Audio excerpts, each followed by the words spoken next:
ಆತನದು ಹೊಟ್ಟೆಪಾಡಿಗಾಗಿ ಮೀನುಗಾರಿಕೆ ನಡೆಸ್ತಾ ಇದ್ದ ಕುಟುಂಬ. ಎಂದಿನಂತೆ ಮೀನುಗಾರಿಕೆಗೆ ತೆರಳಿದ್ದಾಗ ಆತನಿಗೆ ಮೀನೊಂದು ಹಾರಿ ಬಂದು ಕಿಬ್ಬೊಟ್ಟೆಯ ಬದಿಭಾಗಕ್ಕೆ ಚುಚ್ಚಿತ್ತು.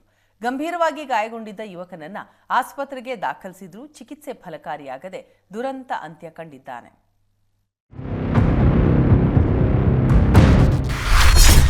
ಸಮುದ್ರದಲ್ಲಿ ಮೀನು ಚುಚ್ಚಿ ದುರಂತ ಅಂತ್ಯ ಕಂಡ ಮೀನುಗಾರ.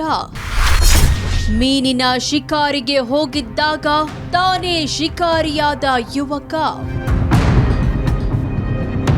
ಅವರೆಲ್ಲ ತಮ್ಮ ಹೊಟ್ಟೆ ಪಾಡಿಗಾಗಿ ಪ್ರತಿನಿತ್ಯ ಸಮುದ್ರಕ್ಕೆ ಇಳಿದು ಮತ್ಸ್ಯ ಶಿಕಾರಿ ಮಾಡೋರು.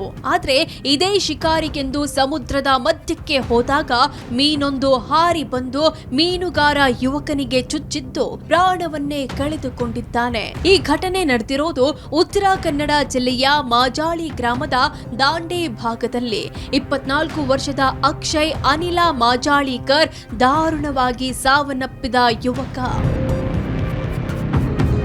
ಅಕ್ಷಯ್ ಎಂದಿನಂತೆ ಅಕ್ಟೋಬರ್ 14ರಂದು ಮೀನುಗಾರಿಕೆಗೆ ತೆರಳಿದ್ದ.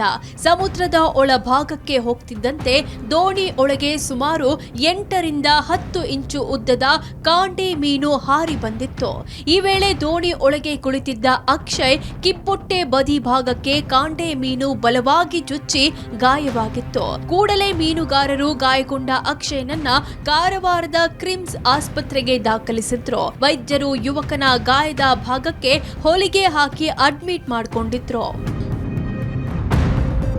ಇನ್ನೇನು ಯುವಕ ಅಕ್ಷಯ್ ಗುಣಮುಖನಾಗ್ತಾನೆ ಅಂದುಕೊಳ್ಳುವಷ್ಟರಲ್ಲಿ ಮತ್ತೊಂದು ಸಮಸ್ಯೆ ಎದುರಾಗಿತ್ತು. ಕಾಂಡೆ ಮೀನಿನ ಮುಳ್ಳು ಹೊಟ್ಟೆಯ ಒಳಭಾಗದಲ್ಲಿ ಕರುಳಿಗೂ ಗಂಭೀರ ಗಾಯ ಮಾಡಿತ್ತು.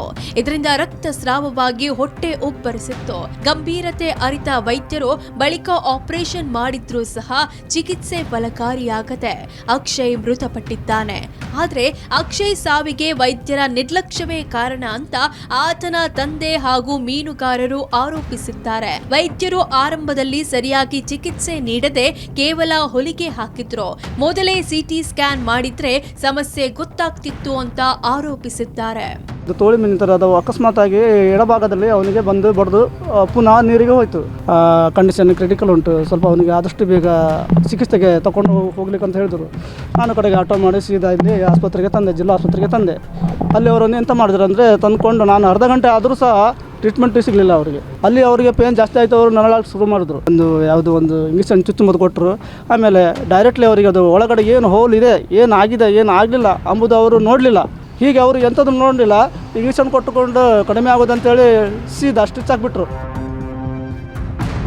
ಇನ್ನು ಯುವ ಮೀನುಗಾರ ಆಸ್ಪತ್ರೆಯಲ್ಲಿ ಮೃತಪಟ್ಟ ವಿಚಾರ ತಿಳಿತಿದ್ದಂತೆ ಕಾರವಾರದ ಕ್ರಿಮ್ಸ್ ಆಸ್ಪತ್ರೆ ಬಳಿ ನೂರಾರು ಮೀನುಗಾರರು ಜಮಾಯಿಸಿದ್ರು. ವೈದ್ಯರ ನಿರ್ಲಕ್ಷ್ಯದಿಂದ ಯುವಕ ಸಾವನ್ನಪ್ಪಿದ್ದಾನೆಂದು ಪ್ರತಿಭಟನೆಗೆ ಮುಂದಾದ್ರು. ಸ್ಥಳಕ್ಕಾಗಮಿಸಿದ ಶಾಸಕ ಸತೀಶ್ ಸೈಲ್ ಮೀನುಗಾರರ ಸಮಾಧಾನಗೊಳಿಸಿ ಸೂಕ್ತ ಕ್ರಮದ ಭರವಸೆ ನೀಡಿದ್ರು. ಜೊತೆಗೆ ಮೀನುಗಾರಿಕೆ ಇಲಾಖೆಯಿಂದ ಮೀನುಗಾರರ ಸಂಕಷ್ಟ ಪರಿಹಾರ ನಿಧಿಯಿಂದ 10 ಲಕ್ಷ ರೂಪಾಯಿ ನೀಡಲು ನಿರ್ಧರಿಸಲಾಗಿದೆ.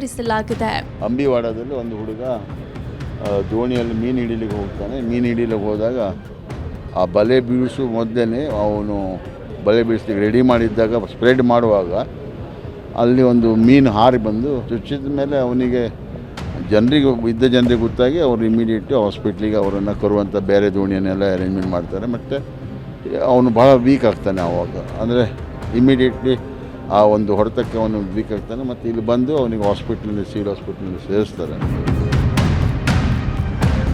ಮತ್ಸ್ಯ ಶಿಕಾರಿ ವೇಳೆ ಶಿಕಾರಿಯಾಗಬೇಕಿದ್ದ ಮೀನುಗಾರನನ್ನೇ ಬಲಿ ಪಡೆದಿದ್ದು ನಿಜಕ್ಕೂ ದುರಂತವೇ ಸರಿ.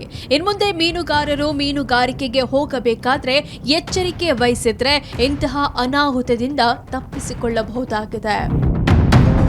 ಭರತ್ ರಾಜ್ ಕಲ್ಲಡ್ಕ ಜೊತೆ ಕ್ಯಾಮ್ರಾಮನ್ ಗಿರೀಶ್ ನಾಯ್ಕ್, ಏಷ್ಯಾನೆಟ್ ಸುವರ್ಣ ನ್ಯೂಸ್, ಕಾರವಾರ.